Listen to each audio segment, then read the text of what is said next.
J'ai trouvé que c'était une formidable tribune collective et que cette question de faire rêver ou faire face, elle nous interroge à titre individuel, bien sûr, au niveau de nos organisations, au niveau de nos métiers aussi.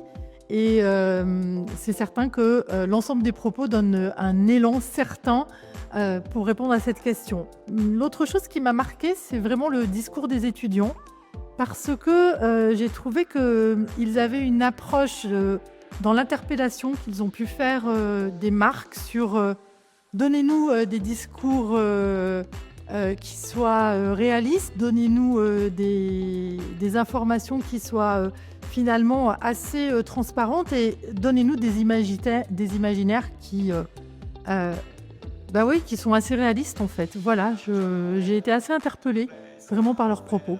Eh bien moi pour ma part, ce que je retiens de la soirée, c'est que déjà les avis ont divergé. Et ça, je trouvais ça passionnant parce que ça m'a beaucoup éclairé et ça m'a, je pense, nourri dans ma propre vision des choses. Donc voilà, des intervenants riches et variés qui ont challengé le sujet.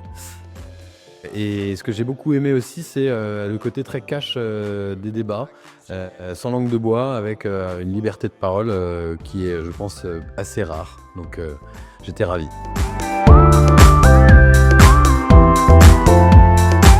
Alors je crois qu'en effet, il faut allier certainement l'enjeu de faire face, bien sûr, les enjeux sur lesquels il faut faire face, mais aussi répondre à la nécessité de rêver. Voilà, et cette nécessité, elle a été vraiment mise en avant.